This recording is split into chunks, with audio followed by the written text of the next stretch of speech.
You got Georgia and you got Kentucky. Georgia going to Lexington. Georgia, a 24.5-point favorite. All right, now it's worth noting here, Georgia teams have not always been very Georgia-like against Kentucky.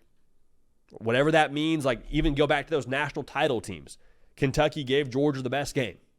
I believe they had one like in the rain, and Stetson Bennett was the quarterback, and Kentucky's like just finding a way to make it close, and it was just a gross football game. But all I'm saying here, even those Georgia teams that went on to be dominant and hoist the hardware at the end of the season showed themselves having some issues with Kentucky. Now, when Kentucky came to Athens last year, that Georgia team did not struggle with Kentucky, so let that be known.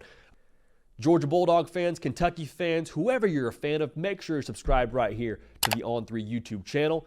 This prediction video is brought to you by our friends over at Prize Picks. Prize Picks Daily Fantasy, helping all of us squeeze the ever-loving juice out of this college football season. Use code HARDCOUNT. You get $50 in promo funds when you play a $5 lineup. Now, how do you play this daily fantasy magic? Super straightforward. There's a college football board that we exclusively play from. They've also got a bunch of other sports. Whatever you want to play, NFL, you want to play NBA, whatever you want to play, they got you. We play just college football. You pick 2 or more player projections, pick the more or less on those projections, you got a lineup. Okay, so again, code HARDCOUNT, $5 in lineups, gets you $50 in promo funds to have an absolutely electric college football Saturday. Back to the prediction. Kentucky's a home dog. We just mentioned 24.5 is the number. They are limping into this one after South Carolina. That's obviously a massive reason why the number is what the number is. I'm excited to see how Mark Stoops gets his team to respond here.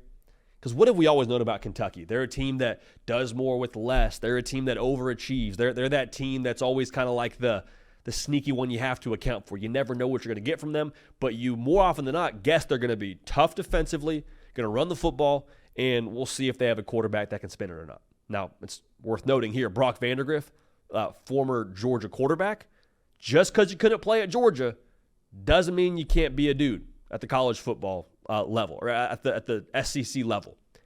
Excited to see how he shows himself in this game because, it was bad last week.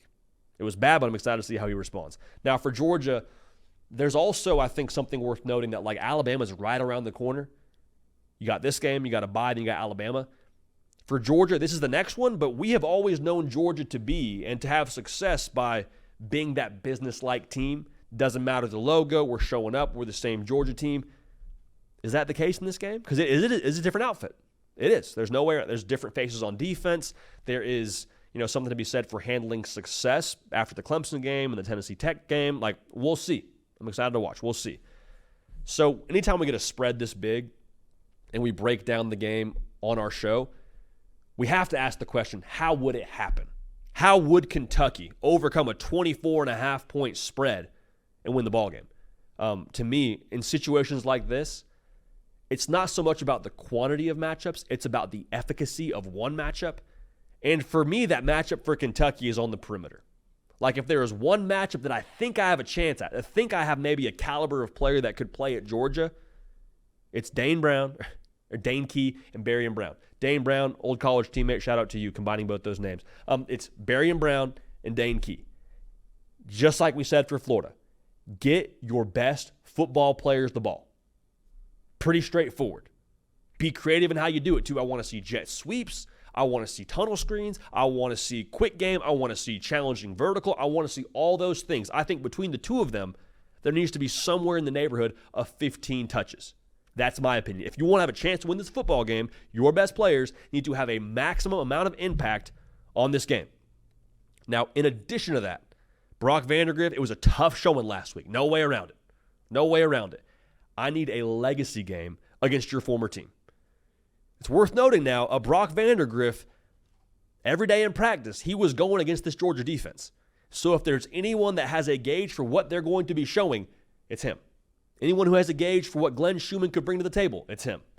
I need him to have a legacy game from an efficiency standpoint. There is zero margin for error. Also, I need the mobility that we talk about with him to really be a factor here. Because we say this a lot with mobile quarterbacks, man. It's just a game plan breaker.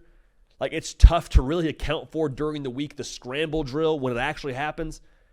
What happens when he's able to break contain or maybe step up in the pocket and scramble for a little bit? Like, that could change the game for Kentucky and ultimately keep them in it, finding that hidden yardage, if you will. Now, also, if you're Kentucky, you're 24.5-point dogs. To quote Mike Leach, man, swing your sword. Like, golly, you got trick plays, bring them. This is a classic smoke them if you got them situation for Kentucky. I want to see flea flickers. I want to see double passes. I want to see everything you have in the book and throw it at Georgia. Because in this game, as much as there's zero margin for error, there's also zero margin for checking your feet. Like, you're not going to win this game if you keep a few things in the chamber and say, I don't know if we want to show that. We can beat Georgia straight up. No, you can't. You can't beat Georgia straight up. They're coming to your place. You're a 3, almost 4 touchdown dog. Like, swing your sword. Take the shot. Call the play. All those things. And it sounds simplistic. It sounds cliche. Y'all, I know what to tell you. It is what it is. You're a 24.5-point dog. Let's go. Now, even with that being said, my problem with Kentucky having a chance in this game is they will run into eventually, in my opinion, the Georgia problem. And the Georgia problem is that Georgia can win whatever game you want to play.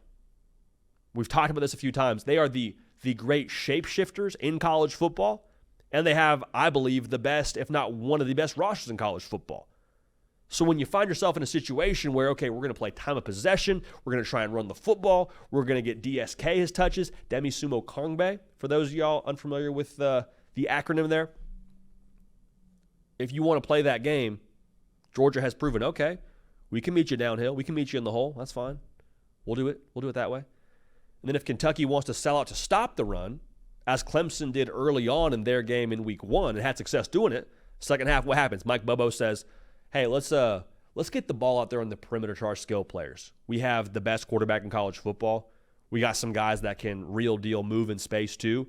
Let's get Dylan Bell involved on the speed sweep. Let's get Dominic Lovett involved in space. They can play that game too. So in that way, like the chess match to me there for Kentucky, I will never say anything's impossible in college football, but that is a very difficult task if you're Kentucky to defend the Georgia offense.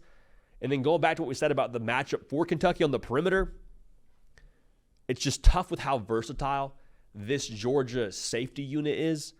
Starting with Malachi Starks, I think he's going to be air traffic control over the top of this defense, so explosive plays will be very hard to come by. The line scares the heck out of me. 24.5 is a lot of points. I don't know that I would touch it, but if I had to make a pick against the spread, I would take Georgia to cover. So obviously we're taking Georgia to win that one, but very, very excited to see what Kentucky looks like bouncing back from a very brutal showing against South Carolina the week before, and excited to see how Georgia handles the test that is Mark Stoops in Kentucky, which is just, for whatever reason, a bit of a Rubik's Cube at times for Kirby Smart coach football teams.